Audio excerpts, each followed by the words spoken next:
Hello friends, ओरीपैथ में एक बार फिर से आपका स्वागत है। मित्रों, हम आपके बीच लेके आ गए हैं एक इंटरेस्टेड टॉपिक। जैसा कि हमारा पिछला वीडियो लीवर फंक्शन पर बना हुआ था, उस वीडियो में हमने केवल इतना डिस्कस किया था कि लीवर फंक्शन में कितने पैरामीटर होते हैं और कितने पैरामीटर लगाए जाते हैं। मैंने विस्तार में उस वीडियो में बिल्कुल नहीं बताया था। इस वीडियो में हम डिस्कस करेंगे किस फंक्शन के नॉर्मल वैल्यू कितनी है और हायर वैल्यू कितनी है। तो welcome back my channel Oripath lab. हमारे जितने भी दर्शक बंधु हैं, आप लोग आशा करता हूं अच्छे होंगे, स्वस्थ होंगे। तो सबसे पहले हम आपको बता दें liver function test. Liver function test की जो बीमारी है मित्रों, यदि आपके लीवर में कोई दिक्कत होती है तो इसके जो स्पेशलिस्ट डॉक्टर होते हैं उनको गैस्ट्रोलॉजिस्ट कहा जाता है। ठीक है, यदि आपके आसपास कोई गैस्ट्रोलॉजिस्ट नहीं है तो आप इस कंडीशन में अपने जनरल फिजिशियन सर को कंसल्ट कर सकते हैं। तो ज्यादा देरी ना करते हुए इस वीडियो में हम आपको बताने चल रहे हैं लीवर फंक्शन के पैरामीटर की नॉर्मल वैल्यू और हाई वैल्यू के बारे में। जैसा कि आप लोग जानते हैं, लीवर फंक्शन में जो वायल यूज होता है उसे हम प्लेन वायल या एसएसटी वायल में लेते हैं। हमारे डीएमएलटी भाइयों के लिए ये बहुत ही महत्वपूर्ण जानकारी है। यदि आप लीवर फंक्शन का सैंपल लेने जा रहे हैं, उस कंडीशन में आप प्लेन वायल यूज कर सकते हैं या फिर एसएसटी ट्यूब यूज कर सकते हैं, क्योंकि लीवर फंक्शन जो होता है वो सीरम से होने वाला टेस्ट है। तो चलिए हम इस वीडियो में आपको पैरामीटर की नॉर्मल वैल्यू से लेकर हाई वैल्यू तक डिस्कस करते हैं। तो जैसा कि मित्रों आप देख पा रहे होंगे, इस वीडियो में जो हम डिस्कस कर रहे हैं वो लीवर फंक्शन के पैरामीटर की नॉर्मल वैल्यू से लेकर के हाई वैल्यू तक बता रहे हैं। आप ध्यान दीजिए, इस वीडियो में जो हमारा पहला पैरामीटर है लेफ्टी का, उसको हम टोटल प्रोटीन के नाम से जानते हैं। टोटल प्रोटीन की जो नॉर्मल रेंज होती है वो 6.0 से लेकर के 8.5 तक होती है। और टोटल प्रोटीन का मापने का जो पैरामीटर है मित्रों, वो ग्राम पर डीएल मतलब ग्राम पर डेसीलीटर होता है। ध्यान दीजिए, यदि एक स्वस्थ व्यक्ति है तो स्वस्थ व्यक्ति के जो बॉडी में प्रोटीन का लेवल होना चाहिए वो 6.0 से लेकर के 8.5 के अंदर होना चाहिए। यदि व्यक्ति के बॉडी में 6.0 से कम प्रोटीन है तो वो लो की श्रेणी में आता है। ठीक है, लो को हम एल से इंडिकेट करते हैं मित्रों। और यदि किसी व्यक्ति के शरीर में 8.5 से ज्यादा प्रोटीन है तो वो क्या है, वो हाई है, जिसको हम एच से इंडिकेट करते हैं। और इसका जो यूनिट होता है मापने का वो ग्राम पर डेसी लीटर होता है। इसी प्रकार से जो हमारा दूसरा है मित्रों एल्बुमिन, एल्बुमिन का जो रेशियो होता है वो आप देखिए 3.5 से लेकर के 5.2। कहने का मतलब यह है, एक स्वस्थ व्यक्ति के शरीर में जो हमारा एल्बुमिन का वैल्यू होना चाहिए वो 3.5 से लेकर के मैक्सिमम 5.2 के अंदर होना चाहिए। यदि व्यक्ति के शरीर में एल्बुमिन का जो वैल्यू है वो 3.5 से कम है तो क्या है, वो जो है लो है, जिसको हम एल से इंडिकेट करेंगे। और यदि उसका एल्बुमिन रेशियो एल्बुमिन जो है उसकी वैल्यू 5.2 से ज्यादा है तो उसका एल्बुमिन क्या है मित्रों, वो हाई है, जिसको हम एस से इंडिकेट करते हैं। इसका जो मापने का पैरामीटर है वह भी ग्राम पर डेसीलीटर ही है। आई होप जो मैं आपको बता रहा हूं आप अच्छे से समझ पा रहे होंगे।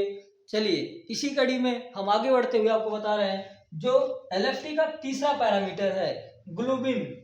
ग्लोबिन का जो नॉर्मल रेंज वैल्यू है 1.8 से लेकर के 3.6 तक होता है। एक स्वस्थ व्यक्ति के शरीर में ग्लोबिन का जो मान होता है 1.8 के कम नहीं होना चाहिए और 3.6 से ज्यादा नहीं होना चाहिए। यदि व्यक्ति के शरीर में 1.8 से कम है ग्लोबिन तो क्या है, वो लो है। और यदि 3.6 से ज्यादा है तो वो क्या है, एच है। कहने का मतलब क्या है, ग्लोबिन का जो मान है वो 1.8 से कम नहीं होना चाहिए। इसके इन दोनों वैल्यू के बीच में आए तो आपका जो ग्लोबिन है वो नॉर्मल है। इसी प्रकार जो हमारा चौथा पैरामीटर है एजी रेशियो। एजी रेशियो का मतलब क्या होता है मित्रों, आप देखिए ये कैलकुलेटेड मेथड होता है। इसको कैसे निकाला जाता है मैं आपको बता दूं। एजी रेशियो का मतलब होता है एल्बुमिन और ग्लोबिन का रेशियो। इसकी जो वैल्यू है, पहले वैल्यू समझ लीजिए।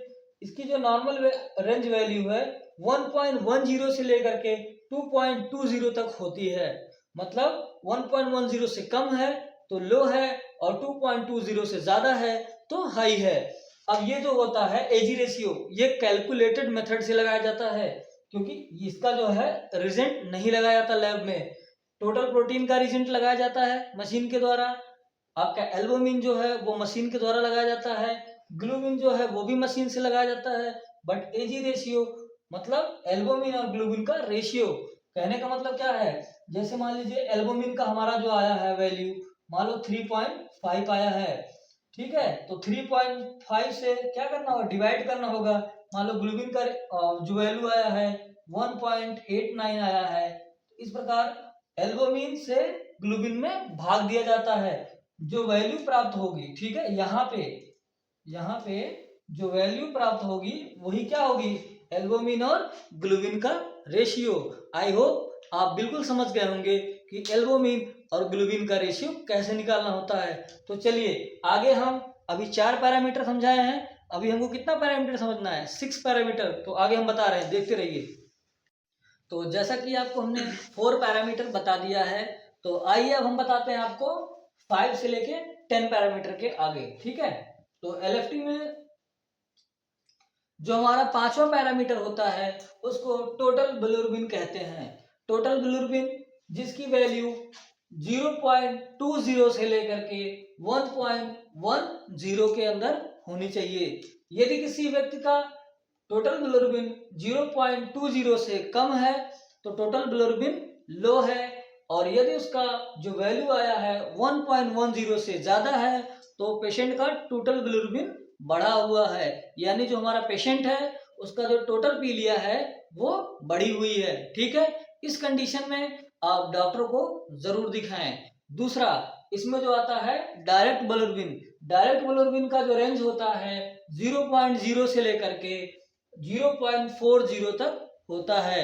कहने का अर्थ यह है कि उसकी जो नॉर्मल वैल्यू होनी चाहिए 0.0 से लेकर वो 0.40 के अंदर आनी चाहिए। यदि 0.40 से ज्यादा आ रही है वैल्यू तो इसका मतलब पेशेंट का जो है डायरेक्ट बिलिरुबिन बढ़ा हुआ है और डॉक्टर को दिखाने की जरूरत है, ठीक है। तो तीसरा जो हमारा इसमें है इनडायरेक्ट बिलिरुबिन। इनडायरेक्ट बिलिरुबिन की जो रेंज होती है वो 0.20 से लेकर के मैक्सिमम 0.70 तक होती है। मतलब यदि 0.20 से कम आता है तो उसका इनडायरेक्ट बिलिरुबिन लो है, और यदि उसकी वैल्यू 0.70 से ज्यादा आती है तो उसका इनडायरेक्ट बिलिरुबिन क्या है, बढ़ा हुआ है, ठीक है मित्रों। तो इस प्रकार से आपका 5वां, 6वां और 7वां जो टोटल बिलिरुबिन, डायरेक्ट बिलिरुबिन और इनडायरेक्ट बिलिरुबिन की हमने वैल्यू बता दी है कि नॉर्मल वैल्यू क्या है और हायर वैल्यू क्या है, ठीक है। आगे इसी कड़ी में हम आपको बता दें 8वें नंबर पे जो हमारा टेस्ट रखा हमने वो है एल्कलाइन फास्फेटेज। एल्कलाइन फास्फेटेज एक स्वस्थ व्यक्ति के शरीर के अंदर इसकी जो वैल्यू होनी चाहिए वो मिनिमम 25 से लेकर के मैक्सिमम 140 के अंदर होना चाहिए। यदि आपका 25 से कम है तो बॉडी में एल्कलाइन फास्फेटेज कम है, और यदि 140 से ज्यादा है तो एल्कलाइन फास्फेटेज ज्यादा है।